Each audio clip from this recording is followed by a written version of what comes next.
అందరికీ నమస్కారం. ఈరోజు పులివెందుల ఎమ్మెల్యే మన లవణ్ రెడ్డి గారు మీడియా సమావేశం నిర్వహించాడు 2 గంటలకు పైగా. ఈ మీడియా సమావేశం సారాంశం ఏంటా అని గమనిస్తే సానుభూతి పొందే ప్రయత్నం. దేనికోసం ఈ సానుభూతి అంటే 2019 నుండి 24 వరకు ఈ దుర్మార్గుడు చేసిన దోపిడీలు, స్కామ్‌లు. వాటిల్లో ఒకటైన మద్యం కుంభకోణం. అది ఈరోజు ఈ దుర్మార్గుడిని వెంటాడుతా ఉంది. ఈ దుర్మార్గుడితో పాటు సహకరించిన తాబేదారులందరూ వాళ్ళ జైల్లో చెప్పకూడదు తింటా ఉన్నారు. దీనికి సూత్రధారి, పాత్రధారి ఈ జగన్ రెడ్డే కాబట్టి, వాళ్ళు ఏ రోజుకైనా ఇతని పేరు చెబుతారు కాబట్టి, ఖచ్చితంగా జైలుకు వెళ్లాల్సి వస్తుంది కాబట్టి, ఆంధ్రప్రదేశ్ ప్రజల్ని అసత్యపు కల్లబొల్లి మాటలతో మోసగించి సానుభూతి పొంది జైలుకు వెళ్ళిన తర్వాత ఈ రాష్ట్రంలో అల్లర్లు సృష్టించేదానికి మాత్రమే ఈ దుర్మార్గుడు ఈరోజు ఈ మీడియా సమావేశాన్ని వినియోగించుకున్నాడు. నారా చంద్రబాబు నాయుడు గారు రాష్ట్రాన్ని అప్పులు పాలు చేస్తూ ఉన్నారు. వచ్చిన సంవత్సర కాలంలో వేల కోట్లు అప్పు చేశారని ఈ పనికిమాలినోడు మాట్లాడుతూ ఉన్నాడు సిగ్గు లేకుండా.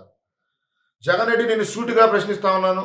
నువ్వు అధికారం పోయే నాటికి, నీ ప్రభుత్వం దిగిపోయే నాటికి వేల కోట్ల రూపాయలు బకాయి మిగిల్చి వెళ్ళావు.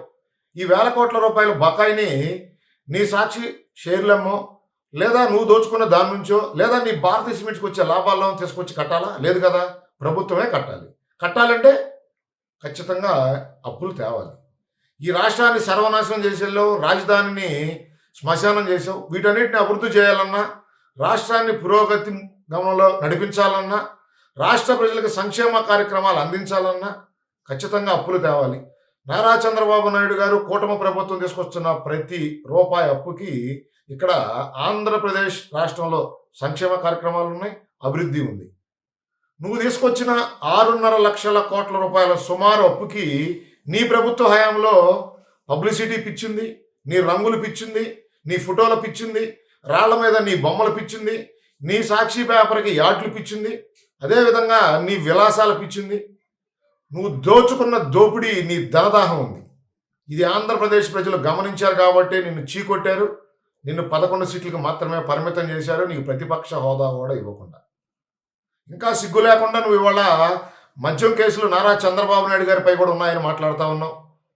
నువ్వు ప్రభుత్వ పరిపాలనలో 5 సంవత్సరాలు గుడ్డి గుర్రాలకు పళ్ళుదోలేవా అని చెప్పి నేను అడుగుతా ఉన్నా. నీ మాదిరిగా నారా చంద్రబాబు నాయుడు గారు కక్ష సాధింపు చర్యలకు దిగటం లేదు. అదేవిధంగా ప్రవర్తిస్తే నువ్వు ఈ రోజుకు జైలుకు వెళ్ళి సంవత్సర కాలం దాటిపోయేది. నువ్వు చేసిన దోపిడీల్ని సాక్ష్యాలతో సహా నిరూపించి ప్రజల ముందు పెట్టి, కోర్టుల ముందు పెట్టి నిన్ను జైలుకు పంపబోతా ఉన్నారు జగన్ రెడ్డి. అది నువ్వు గమనించాలి. ఈ రాష్ట్రంలో నేను అధికారంలోకి వస్తే మద్యం దశల వారీగా నిషేధిస్తానని చెప్పిన నువ్వు అధికారంలోకి వచ్చిన వెంటనే ఈ రాష్ట్రంలో ప్రైవేటు దుకాణాలను రద్దు చేసి నువ్వు ఒక్కడవే ఈ రాష్ట్రంలో మద్యం వ్యాపారం చేసావు. రాష్ట్రంలో ఉన్న అనేక రకాల మద్యం బ్రాండ్లను నువ్వు రద్దు చేసి నీకెవడైతే లంచాలు ఇస్తాడో ఆ బ్రాండ్లను నువ్వు ఆంధ్రప్రదేశ్ ప్రజలపై బలవంతంగా రుద్ది వాటిని అత్యధిక ధరలకు అమ్మి నువ్వు సొమ్ము చేసుకున్నావు. నీ కల్తీ మద్యం దాగి కొన్ని లక్షల మంది అనారోగ్యంతో హాస్పిటల్ పాలైతే, కొన్ని వేల మంది మరణించడం జరిగింది. ఈ అధిక ధరలకు కొనలేని పేద కూలీలు కల్తీ సారాకు అలవాటు పడి కొన్ని వేల మంది ప్రాణాలు కోల్పోవడం జరిగింది. వాళ్ళ కుటుంబాల శాపమే నీకు పాపంగా మారి ఈరోజు నువ్వు అనుభవించబోతా ఉన్నావు జగన్ రెడ్డి. అది నువ్వు గుర్తుంచుకోవాలి.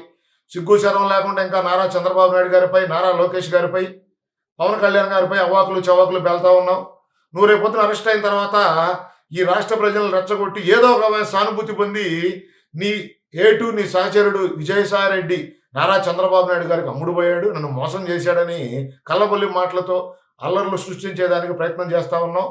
ఖచ్చితంగా నీ మాటల్ని, నువ్వు చేస్తున్న దుర్మార్గాల్ని ఆంధ్రప్రదేశ్ ప్రజల ముందు ఉంచుతాం. ఖచ్చితంగా నువ్వు చేసిన దోపిడీలని సాక్ష్యాలు సహా బయటపెట్టి నిన్ను జైలుకు పంపేది ఖచ్చితంగా జరుగుతుందని చెప్పి నీకు చెబుతా ఉన్నాను జగన్ రెడ్డి.